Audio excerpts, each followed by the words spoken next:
Good afternoon. Thank you all for joining us for today's free webinar, User Acquisition Bootcamp for Startups with Peter Mansfield from CMO.LA. My name is Erica Malsberg, and I'm the Chief Marketing Officer for Early Growth Financial Services, and I'm going to be your moderator today. This presentation is going to run about 50 minutes or so.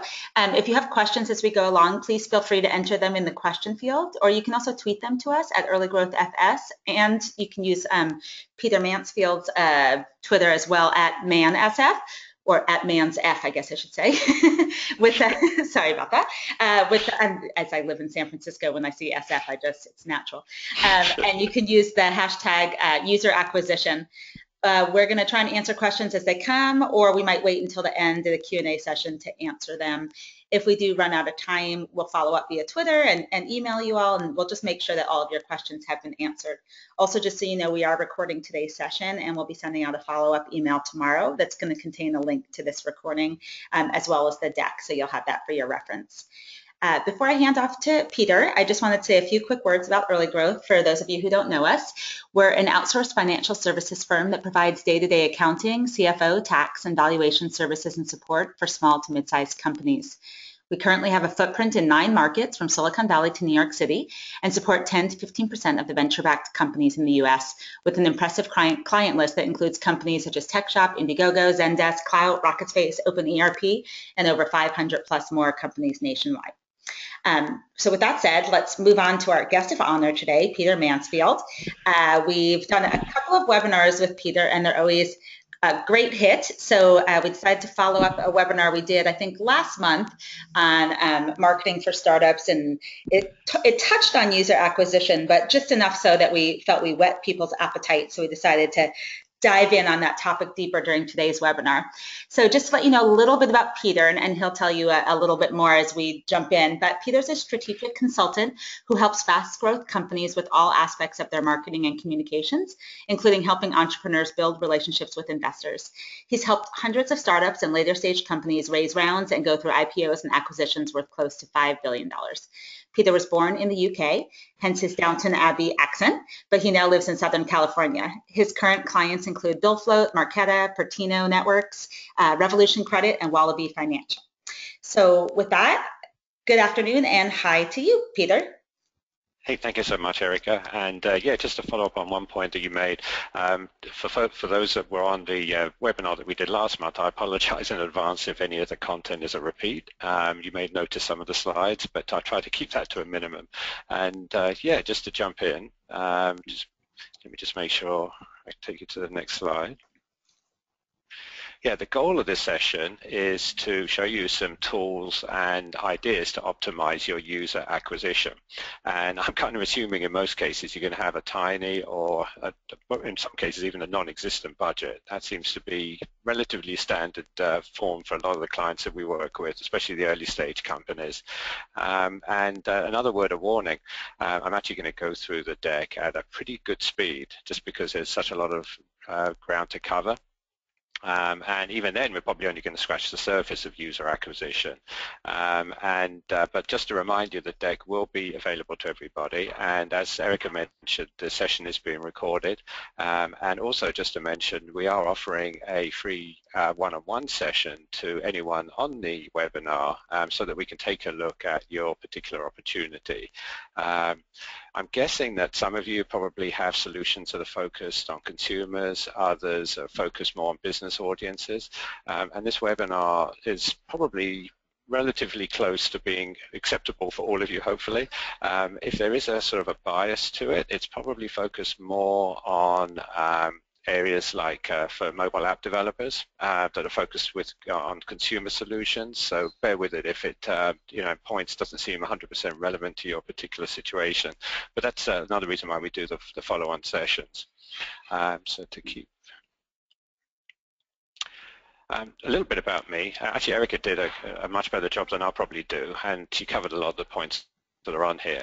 I started my company back in 1992, and so I've been through lots of different sort of waves of startup craziness and fast growth craziness. this being sort of the third one. And I've played a variety of different roles. If we go down to the next slide, it's everything from sort of being a mentor right the way through to some cases being a co-founder of companies. And in the case of a lot of the clients that I work with, including the ones that were mentioned by Erica, I also play this role of sort of like a consultant chief marketing officer. So I sort of become an extended part of the management team. So I get probably a pretty good level of involvement beyond what would be typical for sort of an agency. Carrying on through. So user acquisition is a little bit like sex for the British. Everyone talks about it. Nobody really knows how to do it. Everyone thinks everyone else is doing it, so everyone claims that they're doing it. So now that I've dragged us all into the gutter, I think it's probably important to just kind of think through some starting points when you're developing a user acquisition program. So this is, and the second half of this webinar will be focused in on specific tactics, but the first part is actually a little more focused in on some of the fundamental elements and metrics that you should probably look to put in place. And the first stop on this is to really know who your user is. And there's lots and lots of different ways that you can kind of dive in and really start to build up personas or profiles of who your user is. It doesn't take a huge sophisticated piece of software to do that. You can just write these out on the whiteboard, or you can just put them into a spreadsheet. But it is always good to sort of start to think about the segments that you're catering to. Everything from gender, age, income, where they live, what their interests are, what cars they drive, where they live. Do they have pets? Are they cat people, dog people? Who are their idols? What are their fears? What are their aspirations? There's lots and lots of different aspects of ways to understand who your user is. And until you've really put yourself in the trenches as to how they live their lives, it's always going to be difficult to go ahead and really create a solution that's going to be impactful for them. So in pretty much every case that we get involved with, it's always the first stop is to always think and really lavish some attention on who the user is. As part of that, it's always good once you've sort of started to at least get a sort of a base level understanding of who the users that you're trying to offer your solution to. Once you've got that in place, I think it's always good to actually go where they hang out, whether that's online in forums or in Facebook, LinkedIn groups, or it could even be sort of meetup groups if you want to see them in real living, breathing color. Over and above that, there are some sites where you can submit your site, like Beta List or Killer Startups, that list out websites day in, day out. Product Hunt is another one. Some of them are paid, where you have to actually pay for placement. Other ones, you just submit them and cross your fingers. But it is, another decent way of being able to reach out to what's typically an early adopter type of an audience to get some early feedback on how well your solution is resonating. As far as really digging in, once you've started to get a handle on the target audiences, the next thing is to really know your product and also how you hope people will engage with it. So first and foremost, is your product really ready for prime time? And it's really critical. I know this might sound like I'm stating the obvious, but it's critical that your product is all that it can be. And even if you're just at sort of MVP stage, that's still no excuse for providing a crappy user experience. It's sometimes easy as well to get sort of sucked into breathing your own fumes on your product. You're obviously going to have a lot of pride in it. But it is important to go out and get customer validation. And that sort of goes back to the previous slide. If you can start to establish relationships either online or in person with people that are representative of your target audience, having them validate your solution and also poke holes in it in some cases is going to be absolutely invaluable. Next thing to make sure you got lined up are some support resources. You don't want the phone ringing at 2 o'clock in the morning if you've accidentally left your number up on your website, and I think in general you want to try and go ahead and make the process of onboarding a client, a customer, or a user as seamless as possible. And the best way to do that are to create videos or to use a solution like Zendesk or Desk.com, and to put together some good frequently asked questions that you can make available online to anyone that's piloting, or a beta customer, or even once you're up and running. It's even more important to go ahead and have those resources in place. None of this needs to, like the videos as an example, these don't need to be super high-end Steven Spielberg quality productions. In some cases, the grittier and the grainier the better, but provide videos that are going to go ahead and help your customers not only understand how to get past key parts of the, to dig into the solution and understand how it works, but also to help them to engage with you and to understand that you are an approachable, accessible company that they're going to enjoy, being part of. Next one's down as far as knowing your product, putting together an engagement strategy. As an example, do you have a drip campaign in place? If people do start to sign up, even if it's just to be put onto a beta list, do you have emails ready to go that are going to go ahead and respond to them and give them a sense that you are going to be responsive and you're going to be an interesting company to work with? If you're working with any partner organizations, have you prepped them? Are they aware of the fact that you're coming out of beta, or you're about to launch your MVP, or there's going to be some sort of a landmark event that they need to know about? Partners could be anything from other app developers that are sharing APIs with you, or it could be a channel partner, a reseller, or a retailer that is actually selling your product. And then finally, as far as knowing your product, do you have the feedback loops in place? Are you providing a mechanism for people to be able to give you feedback on what they do and don't like about the product? So next one on from knowing your product is actually... Peter, I'm going to jump in real quick. We have our first question from the audience. Jody just wants to know if you can speak a little bit more to drip campaigns. Sort of what are they, how do they work, best practices, just a little overview. Absolutely. We're going to get into drip campaigns in the second half, so you preempted me. Okay, stay tuned, Jody. Okay. Yeah, Jody, you're going to have to hang on for at least another 10-15 minutes. But okay, all right. Yeah. So get the user experience right. I try to sprinkle as many sort of examples through the webinar as possible, because I doubt you all want to listen to me drone on for 45 minutes just looking at a bunch of bullet points. So the first, as far as the product, getting the product right, the first example I put in here is Pinterest. Pinterest lavished a lot of time not just creating a great UX, a great user experience, but also looking to build an emotional connection to the user through that UX. And there's a great article down to the bottom right that I would encourage everyone to read if you are interested in what it takes to really onboard a client. The secret to Pinterest's astounding success, a brilliant sign-up process you should copy. The URL is there above it, and I can send out separate links if it's easier for people as well, if you don't want to have to download my enormous PowerPoint file. Yeah, Pinterest, and the next one down as well is Instagram. Another company that even in their very early days, when they were just a few people, lavished attention on and perfected their product so that they knew it was something that users would really love. And they did that by following the approach that we just outlined, which is to just go ahead and understand your target audience, understand your product's strengths, get feedback, and turn that into a really great user experience. Last one, as far as things you should know, is what your funnel looks like. The funnel is the sequence that you're hoping to take prospects down to turn them from a prospect into a loyal user. On the acquisition side, how do users find you? On the onboarding, do they have a great first experience? Do they come back on the engagement level? And then finally, can you really develop a situation where they truly love your solution? So it's important that you sort of know your funnel. Some of the marketing management tools that are out there will actually help you, and actually some of the Salesforce automation tools will actually help structure the funnel out for you. But from a broader marketing perspective, it's always good to sort of think through each of these stages to make sure you're taking a balanced approach to not just acquiring users, but also engaging with them.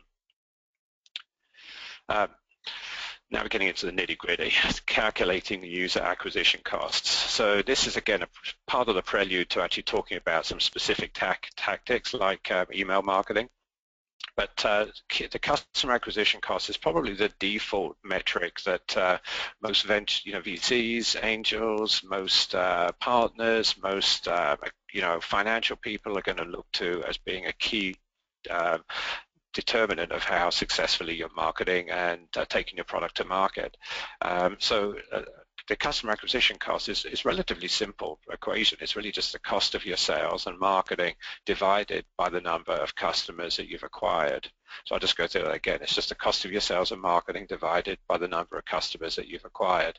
And this is when it starts to get really interesting, is when you match that up with the lifetime value or the dollars that you're managing to pick up from any particular customer.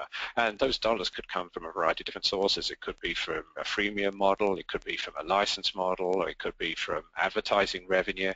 But whatever the dollars are that you're managing to pick up from one particular customer is the lifetime value over the course of the history that that customer is engaged with you. So when you match that up with the customer acquisition cost, you start to get into some interesting areas. If your lifetime value, the dollars that you're driving from that customer, are less than the cost of acquisition, you better be prepping your resume because you've got a major problem. You can sustain that maybe as long as you've got venture funding under your belt, but it's not an ongoing sustainable notion. Even at one-to-one, so in other words, if the lifetime value that you're driving from a customer matches the amount that it's costing you to bring a customer on board, let's say it's $20 to $25. If it's $25 total revenue that you can drive from that customer and it's costing you $25 to bring them onto your platform, you're actually losing money from every acquisition because your business has a whole lot of other costs that you need to take into account as well, beyond just the sales and marketing cost. Now, if you're hitting 3-to-1, in other words, you're bringing in 3 times as much lifetime value, you're at pretty much the perfect level. You've got a thriving business and a solid business model that should be scalable, and that's something that is going to really be an attractive notion to some of the folks I just mentioned, investors and partners and media. If you go past that and you start to hit 4-to-1, that's really great news, but you may well be underinvesting in your solution and you could be growing faster. So you may be leaving, there might be some opportunity costs there. So 3-to-1 is typically sort of used as sort of the benchmark, I think, and getting that, getting the mix between lifetime value and customer acquisition costs right. We have a couple of questions here. I think people understand this is the crux of it. So can we linger there for a moment to ask some questions? Okay, so first of all, Maria wants to know, do you estimate the LTV in the early days? And if so, maybe how? If it's still early and you may not yet be sure what the lifetime value is. Yeah, it's probably going to be in the very early days when you might still be at MVP level or you might be in beta. It's going to be at best is going to be a guesstimate, and that's a daunting notion because you're probably going to find that when you look back that number may have been off base, but there are some sort of industry metrics that you can align yourself with that theoretically would give you a starting point for the type of solution that you have. They can be easy or difficult to unearth. Gartner and Forrester, the big analyst firms, tend to sort of cover these kinds of metrics pretty well, but it is very difficult. The earlier stage you are, the more difficult it is to really predict the lifetime value.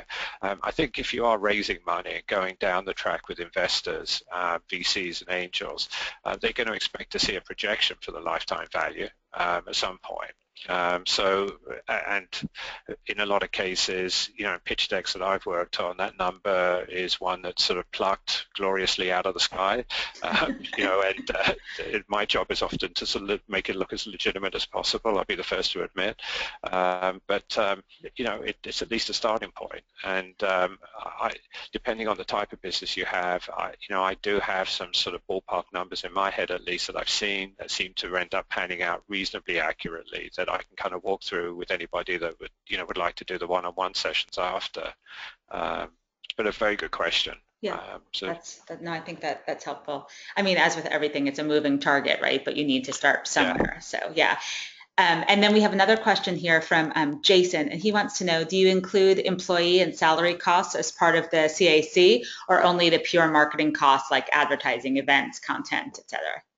Yeah, usually the cost of customer acquisition is usually just the marketing and sales cost, and that's where things get a little, out of whack sometimes because, obviously there's a lot of other things that you're taking on, but to get a sort of a purer sense for the cost of actually bringing up a user onto the platform, which becomes a variable as you start to scale up, it's usually just the marketing and sales aspect that are considered as part of that.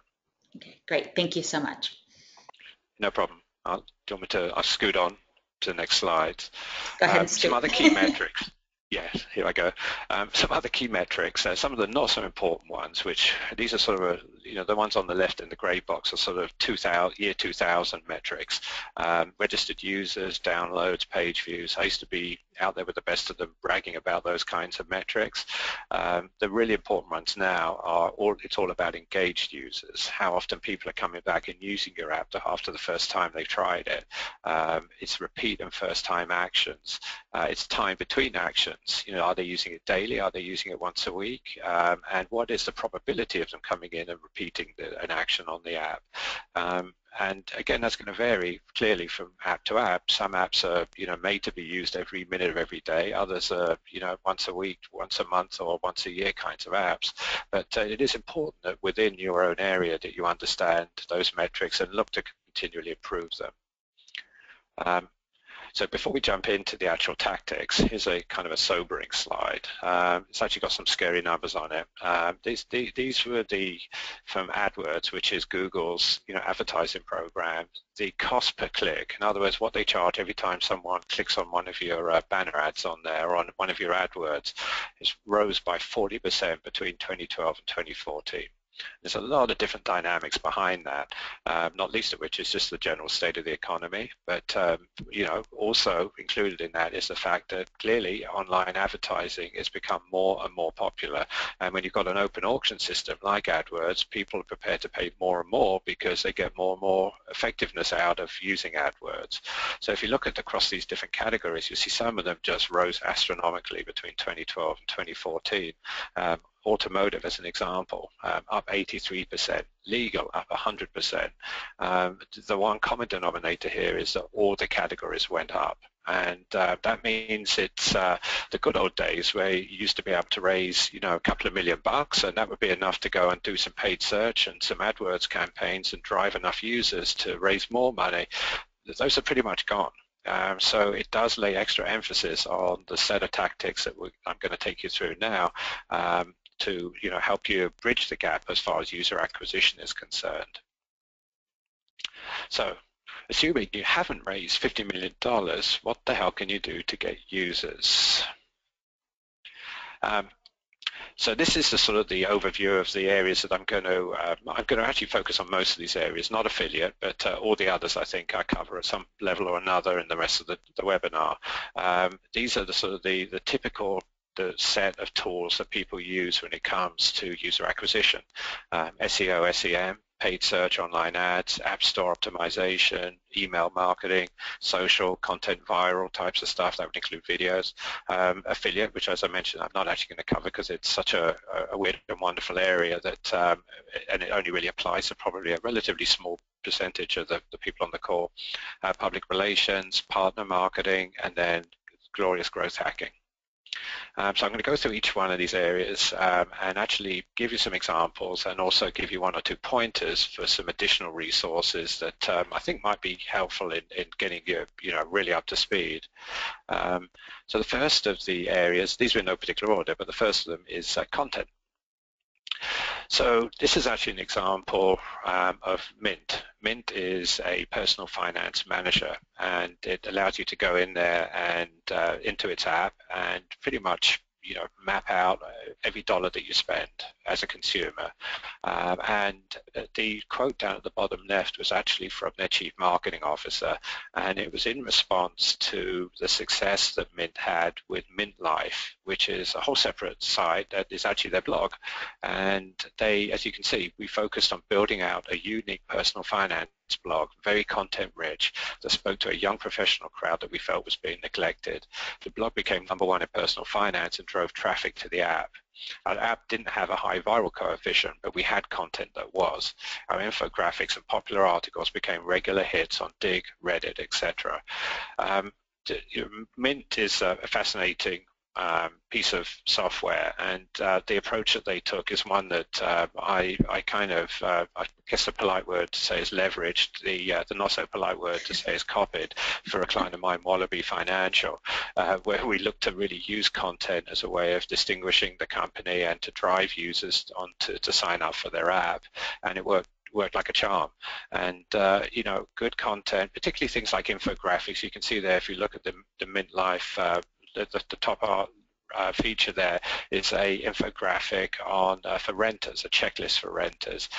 It isn't just a factor of people coming and reading the Mint Life blog and then getting enchanted with Mint as a company and signing up. That infographic is probably used across dozens and dozens of other websites and blogs as well. Other content providers are always looking for good quality infographics and good quality content. And that leads me down to the different type of content that you can use to help you drive users and to drive interest in your solution. The blog is the first. We just looked at Mint Life. Webinars, like the one we're on now, is always good. Ebooks, videos, opinion pieces, case studies, podcasts, papers, reports, syndicated articles. Content comes in tons of different forms, and it's worth taking a look at the type of relationship do you have with the users that you're working with, to think through what really impacts their lives relative to your solution, and how you can create content that is one step beyond just you trying to plug your product to them, that gives them something of real value, that's going to address a pain point or going to make their lives better or easier. Any one of these items on the list, the 9 items, is a great way to start. Video clearly is one of the most fashionable approaches, and the reason for that is it just works. People like to watch things rather than listen or read things, but across the board there's value to each of the different items here. The next area I wanted to focus on is search engine optimization. And before you actually even dive in and start trying to optimize your how you're listed on Google and on Bing and some of the other directories and search sites, it's good to actually put a solution in place. And most of these you can try for 30 days to see if you are getting real value from it. Put a solution in place that allows you to track things to the nth degree. How you're ranking, how your competitors are ranking, how many different people are linking to your website. That's the backlink explorer up at the top left. The granddaddy of these sort of search engine optimization analytical tool sets is Moz down at the bottom right. Fabulous piece of software, and it's got also on their website a ton of really good content, some of which I'm going to reference as we're going through and looking at other areas as well beyond just search engine optimization. There are also some newer tools out there like Positionally, which is a little less expensive, has some nice bells and whistles to it that differentiate it. But I think it's really important, if you are serious about wanting to get into your organic listings, to put a tool in place that's going to allow you to track things to a really good extent. Once you've taken the step of putting a tool in place, the other thing to look at is where you're actually driving people to. So assuming that you do start to get listed, and assuming also that you're doing some other activities that are going to require people click through to your website, it's very much worth taking a look at think about landing pages in addition or to replace your website as the first point of engagement, because a website or landing page, if it's not well thought through, is going to end up really becoming a major issue in how you drive people into the funnel. If people don't get the warm fuzzies that you're a good company that they can trust, and also don't get the understanding of what you're trying to sell to them, and then also have the understanding of what the next step is, all within the first 5 or 10 seconds, you're probably not going to end up with them as a user. Landing pages are playing an increasingly critical role in that first level of engagement for a variety of reasons. One, most clients that I work with, and most app developers, or most companies in general, do have more than one target audience that they're trying to reach out to, and the landing page would allow you to create a much more tailored message for that specific audience. Along with that, a tailored call to action. And in addition to being able to customize the message according to the audience, you can also go ahead and test out different messaging. So assuming that you start to generate some traffic that's coming in off of search engine optimization or paid search or whatever, you can go in and try out different headlines or different calls to action or different forms or different graphics to see what people are going to respond to most effectively. To a much lesser extent, a website, needs to follow the same sort of philosophy, but of course with your website you don't have the luxury of being able to create all different customized content, and it's also a lot more difficult to go ahead and do an A/B test on a headline. It's a much more static environment, so most of our clients that we work with, we coach them on putting a landing page strategy in place that allows them to engage and test much more effectively. There are some great tools out there for that as well. If you're just looking at landing pages in isolation, things like Optimizely and Unbounce do a terrific job. They come loaded up with templates that you can borrow from, and they include a very rich set of analytical tools, so you can understand, if you do A/B test, what's going to be the most effective approach.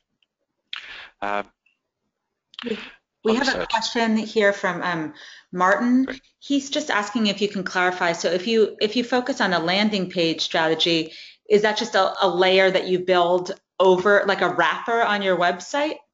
Is that what you're suggesting? Yeah, it depends on how there are a lot of different issues that sort of roll into that.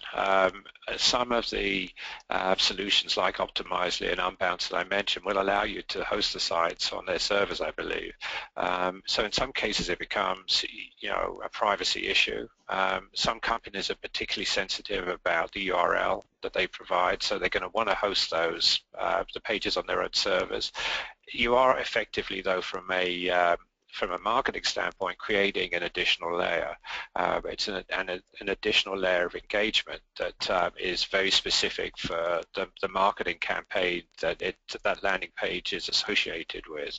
A landing page is trying to do something a little different from a home page. It's not trying to do quite as much, actually. It's really just trying to zero in on that one target audience and provide them with typically a good, strong offer and a good, strong set of benefits, and a very easy to access form, so that people can take the next step, which is to sign up. A website is usually trying to do a lot more things. You've got a lot more different audiences, a lot more varied a set of audiences that are going to be accessing your website. So it has to be sort of more of an all things to all people. So it sort of exists at a slightly different level. Whether you see that as higher or lower, I'm not too sure, but it is a whole extra layer. Yeah, no, that makes sense. Thank you. So as far as an action plan for search engine optimization, this is sort of 5 key steps that if you're serious about it, it's probably well worth you're digging in and trying to get each of these 5 in place. And this is sort of an ongoing scenario, so you don't just get to do it once and then sit back and hope everything's going to be hunky-dory for the rest of the year, unfortunately. It starts with diagnostics, which is looking at your website and making sure that there are no 404 pages or any kind of faulty backlinks. So this is because nothing frustrates customers or any type of a website user more than going to a page that's broken or a link that's broken. So diagnostics are sort of typically a monthly activity, and there's a lot of good free tools out there that will help you do that. On a weekly basis, it's really good to take a look at the key metrics, and those are the ones listed out there on the right. It's a number of visits from the top search engines, which keywords are driving traffic, and how your site is ranking on each of those, what terms your competitors rank you for. You can see the list there. that's a weekly activity, is kind of understanding that. Another weekly activity is to keep refining the keywords and the content on your site to make sure that that's fresh and you're making the best use of those. On an outreach, the outreach level is a daily activity, and this covers a variety of different areas. It's really how you engage with the outside world and how you look for ways to have the outside world link back to your site, because that's going to be the primary way that for most search engines, how they assess how valuable your site is relative to a keyword. So it's important that you partner up and find organizations that will link back to your site.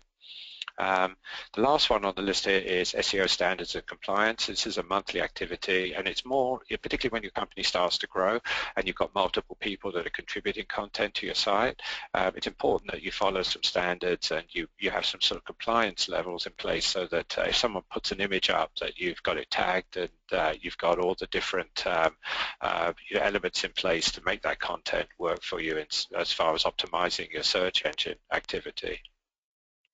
This is a pretty broad set of activities, but strongly encourage you to sort of look at each one of these and put them in place. So the next area on from here, now we covered search engine optimization. I did warn you that we were going to go through this in a pretty good clip, and I'm trying to keep an eye on my watch here, but pay-per-click is the next one. You're doing okay. Pay-per-click covers a lot of different areas as well. Sorry, Erica, was that? I'm just saying you're doing great. You're right on track. No rush. We're good. Oh, okay. Well, the last webinar we got it down to the minute, so yeah. I'm anxious I don't break my record. Okay. Yeah, pay-per-click, banner ads and AdWords. Lots of different ways. Everyone see them. You probably clicked on them. Most cases you're going to try and ignore them. Facebook ads are becoming increasingly prominent as a tool, particularly the mobile, and they offer a very rich set of targetability on Facebook, which is appealing to a lot of, but not just consumer-facing apps, but also business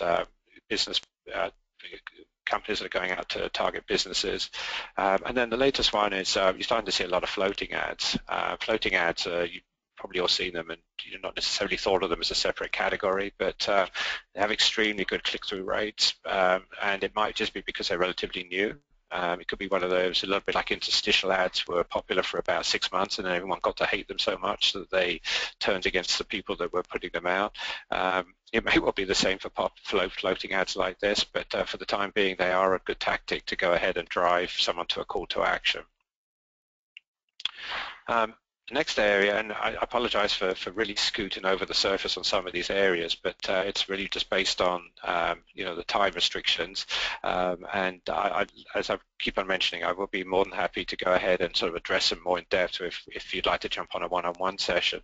The next area is viral, and I resisted the temptation to include either of these videos in here because I'd have completely lost the crowd. They were both done by the same video production house. The first one was Dollar Shave Club, which has had 19 million views. Very impactful. It's helped them really build their business. And the second one is for the delightfully titled Poo-Pourri, which, as you can see from the video still shot there, is based on the toilet scene. I'm not quite sure how to describe it, but it is actually, believe it or not, a wonderful product. The video is hysterical if you have a certain sense of sensibility, or lack of sensibility, I should say, and that one, like I say, has driven 33 million views in a very short period of time. So, of course, this is nirvana for most consumer-facing app developers or solutions providers, is to create a video like this that people just love and start to send out. So how can you do that? How can you go ahead and help a video go viral? I'm not even going to attempt to sort of do anything other than point you in the direction of a very good article on Social Mouths, which is tips and tricks to make a video go viral. It can be much more direct. I mean, they point, as do most other articles down a similar track, to 3 key components or attributes. One, make it short, make it likable, and make it shareable. If you can do those 3, then you're probably off to a decent start. The likability factor is really tough because the type of people that like Poo-Pourri or like the Dollar Shave Club approach may not be your target audience, and that's why it's so important that you keep on referring back to the the the target audience research that you've done up front to understand what you think. Do they have the right sense of humor? Are you selling them a product that lends itself to humor? A lot of different issues there. Within that article, there's a pointer, a link to the viral coefficient calculator. It's not easy to say. That even allows you to sort of go in there and get a sense for what a real viral campaign would look like for you. So there are some ways that you can at least cover the bases in trying to make a video go viral. Of course, there is a field of thought out there that says the harder you try, the less likely it's going to happen. But I think in both the cases that we just looked at, Dollar Shave Club and Poopery, they were very calculating in how they put together the videos, even though they look very sort of ad hoc and humorous. They were done for a reason, and it worked. Of course, the other side of it, and this is a scenario that I come across on more than one occasion, you got to, if you are going to keep it short, simple, you've got to avoid this. We created this new video, and we're going to need you to make it go viral. That's me on the right there. I'm not sure why I'm wearing a cape, but that is me on the right. This is a 22-minute video about the benefits of buying our product. Right, let us know when it's gone viral. So you can see it's definitely not the approach to take. Next area is PR, and I'm going to focus in on one particular article that a client of ours in New York just got in The Economist. They have a financial services solution that allows you to optimize the cash balances that you have, so that the money just doesn't sit in the bank and wither away. And the article was unusual for The Economist. The Economist doesn't normally focus in particularly on early stage companies and sort of almost review a solution. It's just not their style. They're much more of a news magazine.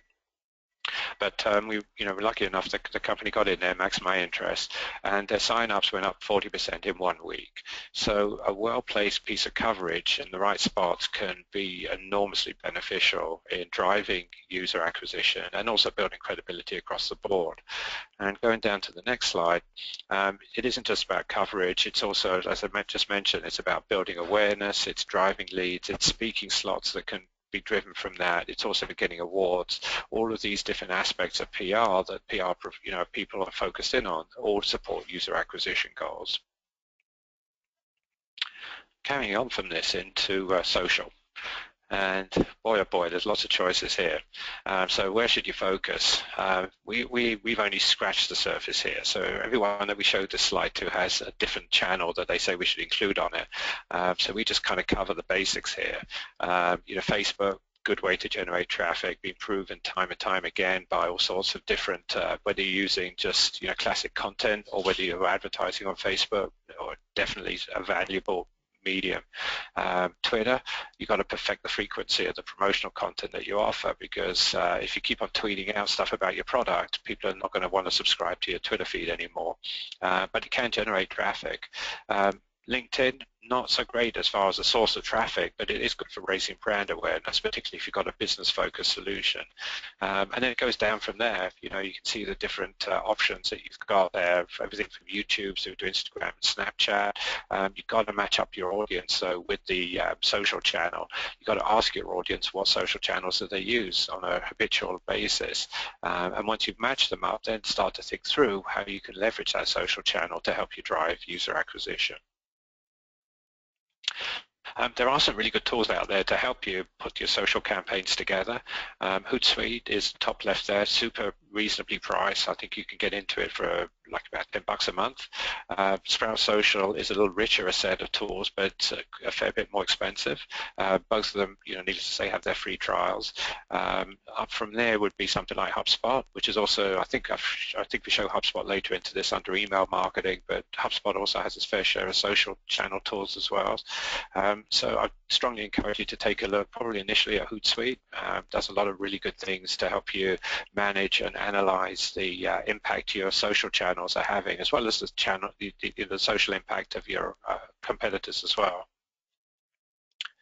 So email marketing, so this is especially for Jody.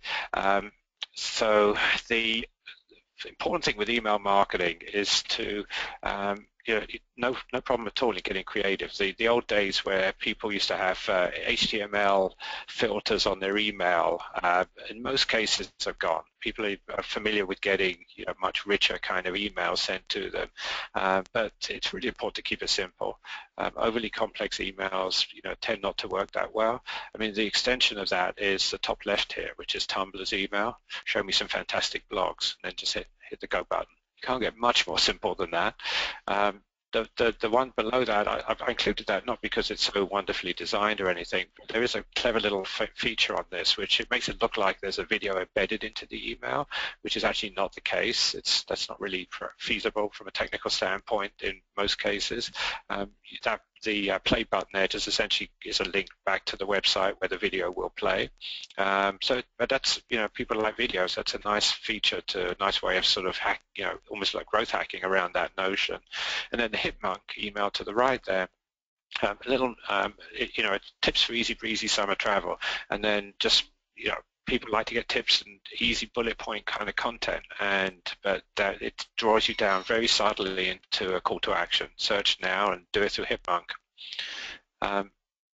So with email, like with most other forms of marketing, it's always good to tailor the campaign, and the more you segment things, the more it allows you to come up with a more personal message. And again, with most other forms of marketing, it's really important to understand the click-throughs, the bounces, other metrics to measure success.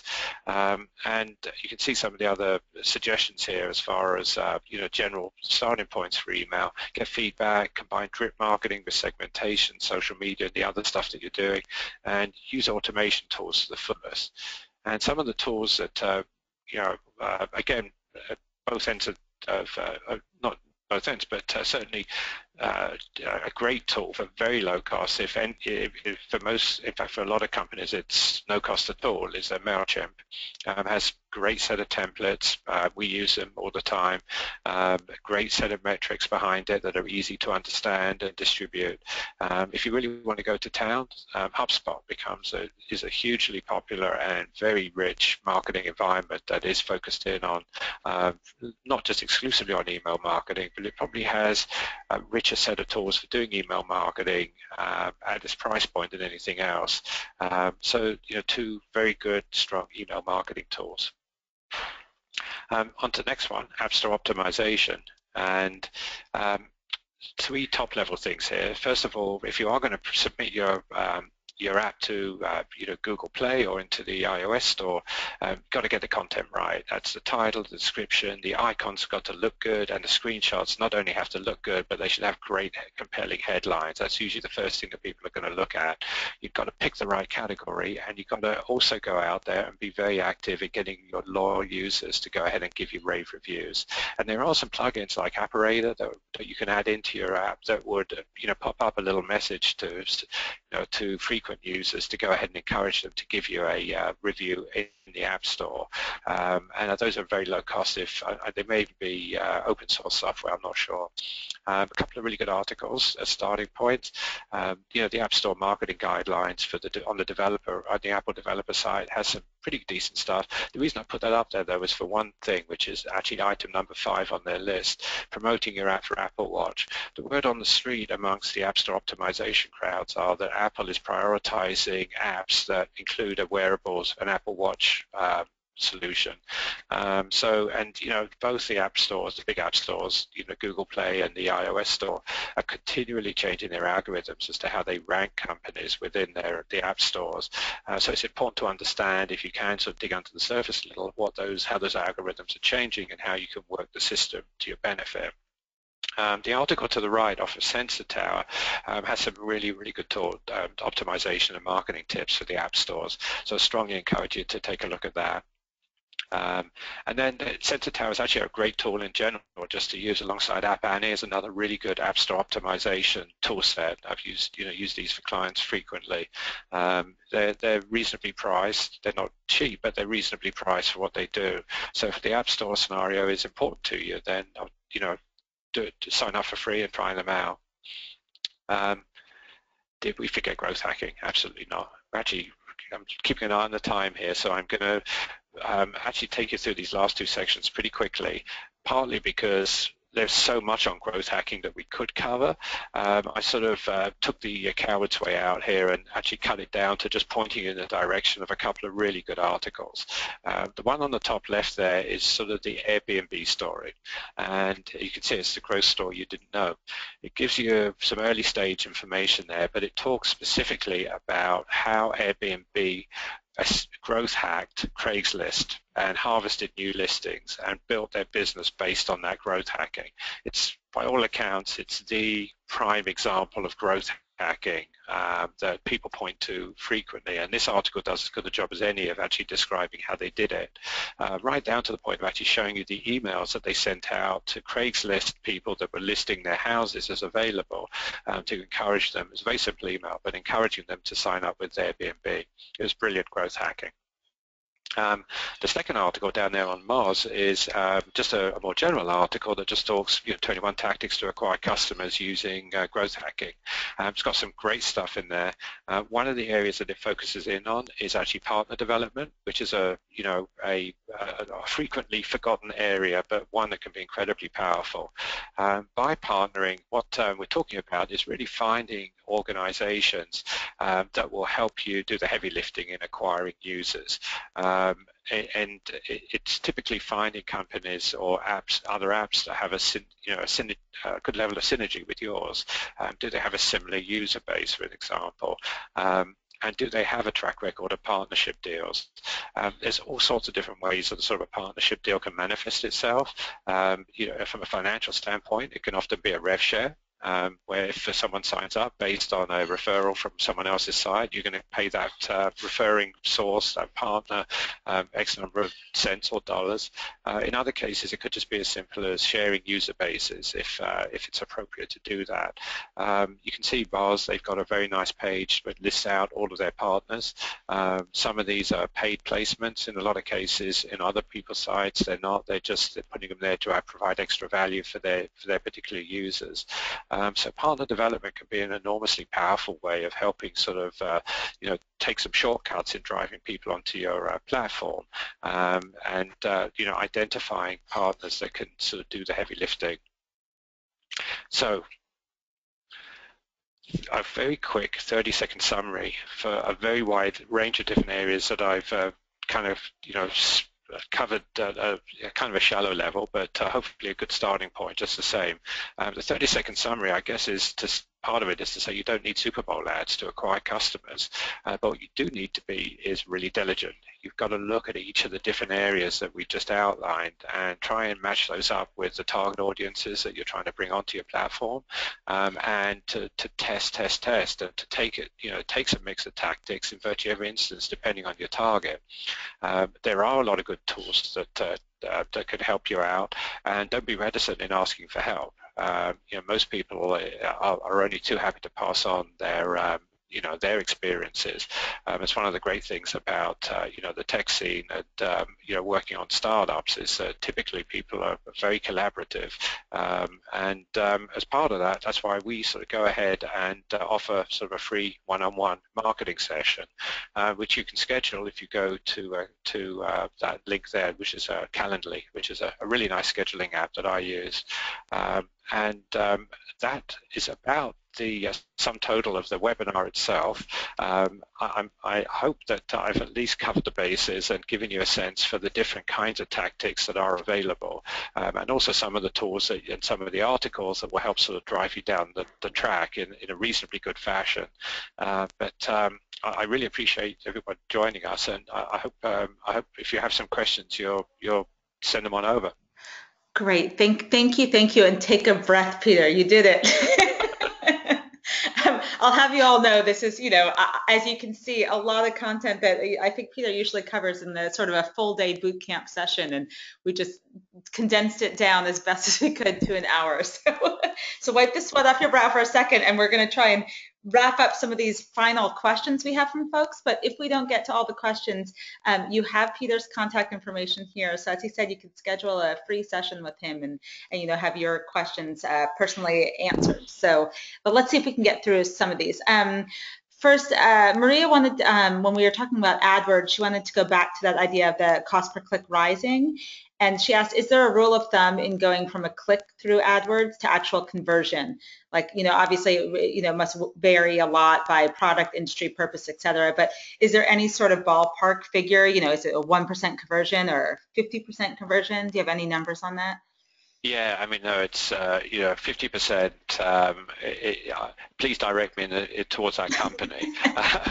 But no, I mean, I think typically if you're hitting single digits, even 1 or 2% as far as actual conversions, you're doing pretty decently.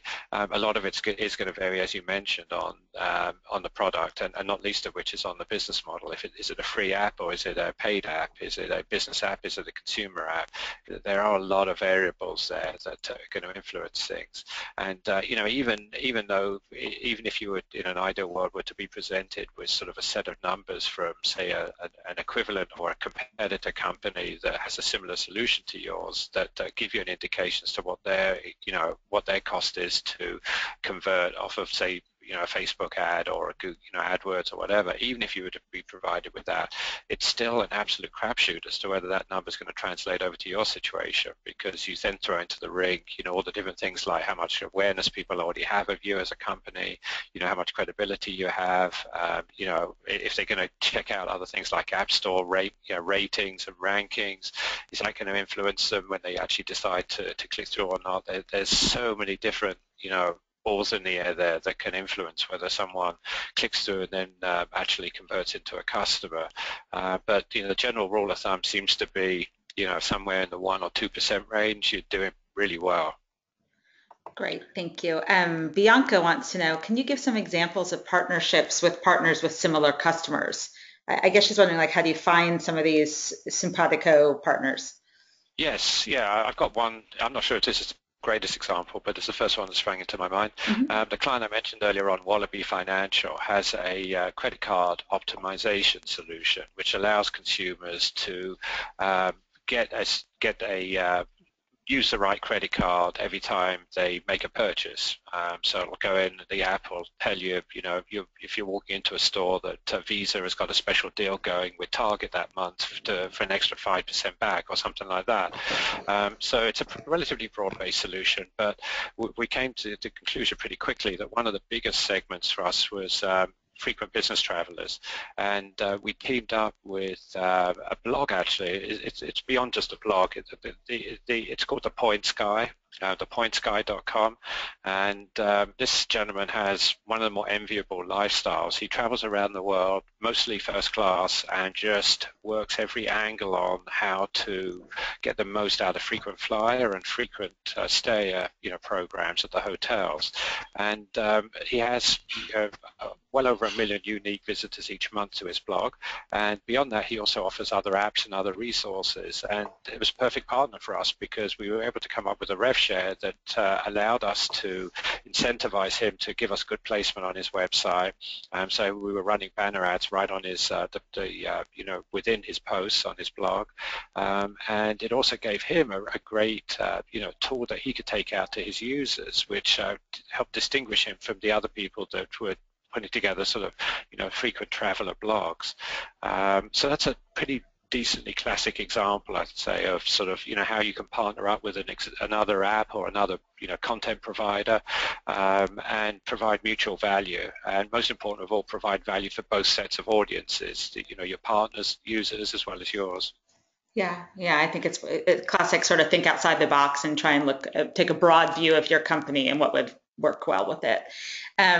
So John was just asking, and I'm sorry I missed this point, but when you were back talking about HubSpot, apparently you mentioned another company that's a cheap or free CRM, and I don't remember what that was. Do you? Yeah, as far as like a CRM, oh man, there's we seem to get asked this one a lot. On the CRM side or Salesforce automation side of things, there's everything up to Salesforce and beyond in some cases. And at the free end of the scale, I believe Zoho has a free CRM that is free for up to 3 or 4 users, I think. They may have changed their pricing approach, I'm not sure. most of the CRMs now seem to have a relatively set sort of an approach where you can maybe get 1 or 2 users on there for a limited period of time for free, but once you're up and running with it, after 30 days or 90 days or whatever, you're probably going to be paying somewhere between 10 to 20 bucks a month per user to use this software. So I'm sure there are free solutions out there on the CRM side, but if you want to touch base with me afterwards, my colleague Jose has done quite a bit of research into CRMs and Salesforce automation tools.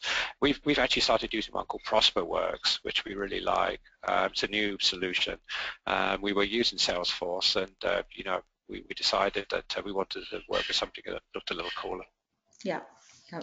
And someone listening in, Jack, just seconded your comment about Zoho and said that it is a great free CRM for a certain number of users. So just to have corroboration there, yeah.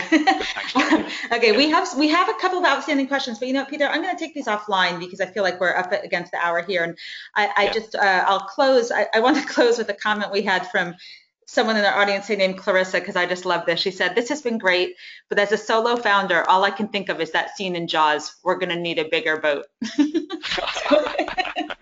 I really love that. So hopefully for all of you listening today, it gave you, inspired you with all the possibilities and didn't overwhelm you with, the waves crashing against your boat. There's a lot of options here.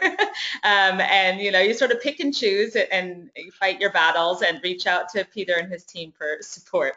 On that note, also some of you asked if you would have access to this great session. And yes, if you missed the beginning opening, just a reminder that we'll be sending out a follow-up email to everyone tomorrow that's going to have a link to this deck and the recording. So if there were things that Peter sort of sped through that you wanted to go back and linger on, you'll have the opportunity to do that tomorrow. And quick plug, our next webinar is July 29th with Kevin Smith from Seed Change in the Vault, and it's on how to prepare for and survive investor due diligence. So if that sounds up your alley, please go to our events page to check it out and register for that, and you can see some of the other upcoming sessions that we have. As always, Peter, it was a pleasure. Thank you so much for your time and great insight. And I highly recommend you all reach out to Peter and his team, because if you think this was good, just wait to see what he can do for you individually. Oh, you're too kind. Thank you so much. And thank you all for joining in. Okay, thank you. Bye-bye.